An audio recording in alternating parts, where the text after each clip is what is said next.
एकदा गणिताच्या शिक्षकाने विद्यार्थ्याला सांगितलं घ्या गणित. एकदा एका व्यापाऱ्याने 40,000 रुपयाला 40 घोडी खरेदी केली. त्या निम्म्या घोड्यातील निम्मी घोडी 2 पट किमतीला विकली.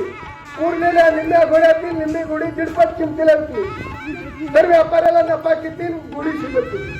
तुमच्यासारखा हुशार विद्यार्थी होता. ते म्हणला सर व्यापाऱ्याला नफा 10,500 रुपये आणि शिल्लक घोडी राहिली 12.5. शिक्षकाने चांगलं मारलं. ते म्हणजे 12.5 घोडी शिल्लक कशी आहेत? म्हणलं 12 घोडी 100 गुरु होतो मला. असा अवघड विषय शिकवण्याचं काम माननीय भजनाळ सरांनी केलं. इंग्रजी विषयाला पोरं नाही घाबरते, कारण स्पेलिंग पाठ होत नाही, डोकं गरगरायला लागतं. तो अवघड विषय माननीय देशमुख मॅडम यांनी या ठिकाणी शिकवला आणि तीच पोरं आमच्याकडे यायची. बरीच पोरं आम्हाला सांगितली झोपटून काढावं लागायची. आजच करायला नाही आम्ही तर काय करायचं. तर अतिशय अवघड विषय. इंग्रजी ही एक अशी खिडकी आहे, ती जर बंद केली तसं ऑक्सिजन शिवाय माणूस जगू शकत नाही, तसं इंग्रजी विषय जर आपण नाही शिकलो तर जगामध्ये दुसऱ्या देशात जाऊ शकत नाही, कारण तिथली भाषा जागतिक भाषा आहे इंग्रजी. तर आपली भाषा मराठी सुद्धा चांगली आहे, पण ती महाराष्ट्रापुरती आहे. तर ही जागतिक लेवलला चालणारी म्हणजे डॉक्टरचं शिक्षण इंग्रजीतून, वकिलीचं शिक्षण इंग्रजीतून, म्हणजे जिथं जिथं उच्च शिक्षण आहे ते सगळं इंग्रजीतून आहे. आणि ती अवघड भाषा शिकवण्याचं काम माननीय देशमुख मॅडम यांनी चांगल्या पद्धतीने या ठिकाणी शिकवलं. कैलासवासी महादेवप्पा गाडगे यांच्या सुनबाई, तसं पाहिलं तर कोणालाही माहीत नसलेली परंतु मला एकट्याला माहीत असलेली गोष्ट आमचे धोनू काका आणि मीरा मॅडम या उभयतांच्या जीवनात एक घडलेली गोष्ट या ठिकाणी आम्ही प्रगट करतो, की फक्त मलाच माहीत आहे. ज्यावेळी धोनू काकाच्या लग्नाचा विषय चाललेला होता त्यावेळी कैलासवासी महादेवप्पा गाडगे, कैलासवासी वसंतशंकर गाडगे, मी आणि धोनू काका मुलगी पाहण्यासाठी गेलो असता त्या ठिकाणी मुलगी पाहण्याचा कार्यक्रम झाला. परत आम्ही आलो आणि धोनू काकाला काय वाटलं काय माहित नाही, परंतु धोनू काकाने मुलीला नकार दिला आणि मग त्या ठिकाणी धोनू काकाला राजी करण्याचं काम महादेवप्पा गाडगे माझ्यावर सोपवलं आणि मी धोनू काकाने त्यावेळी हरतडीने समजून घालून त्या ठिकाणी धोनू काकाला तयार केलं आणि म्हणून सौभाग्यवती मीराताई आणि धोनू काका यांचा संसार या ठिकाणी फुलला. सर्वजण यांना निरोप देण्यासाठी जेव्हा राहिलेलं त्यांचं भावी आयुष्य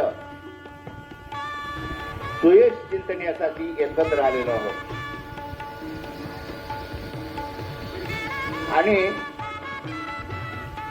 35 वर्षे झाली. मॅडमची सेवा 29 वर्षे झाली आणि ही सेवा करत असताना त्यांच्या अंगी नम्रता कशी होती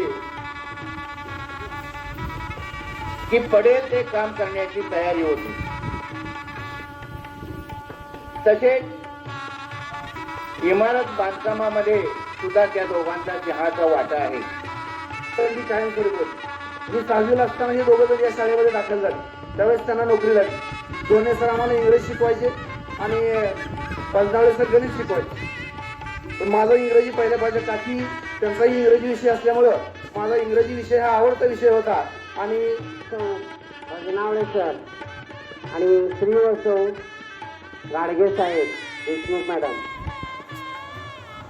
निसर्गाचा नियम आहे प्रत्येक कर्मचाऱ्याला 58 वर्ष पूर्ण झालं की घरी जायचं असतं किंवा सेवेतून मुक्त व्हायचं असतं.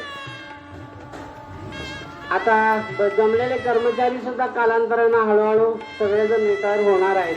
तुम्हाला नवीन शिक्षक येतील. पण काही व्यक्ती, काही माणसं अशी असतात रिटायर झाले तरी त्यांचं अस्तित्व इथंच असतं शाळेत.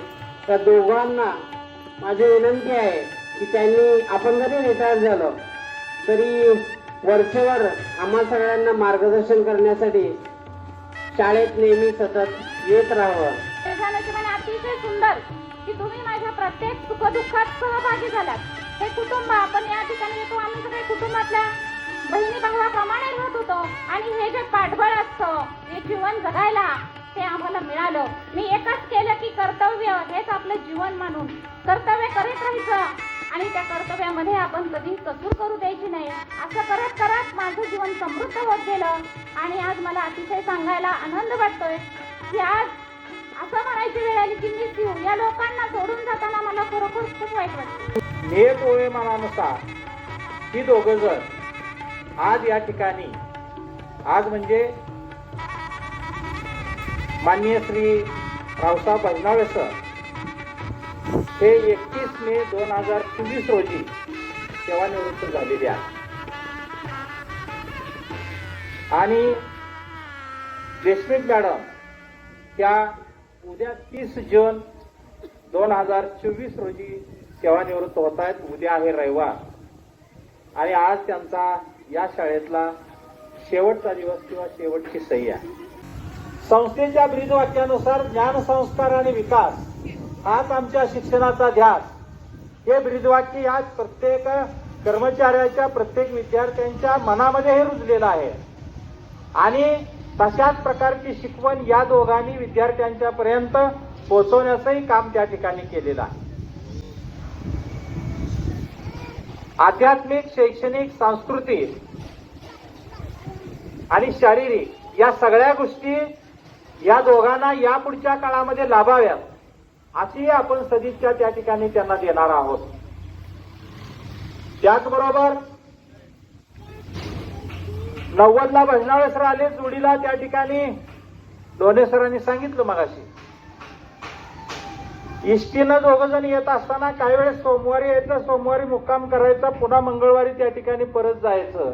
मुक्कामाला ही शाळेतच होती. ही शाळा नव्हती, गावात शाळा होती, वाड्यात होती आणि त्या वाड्यातल्या शाळेत त्या ठिकाणी मुक्काम सुद्धा करायच्या, कालच्या भाकरी आणलेल्या दुसऱ्या दिवशी खायच्या. अशा पद्धतीनं या शाळेमध्ये त्यांनी सेवा केलेली आहे.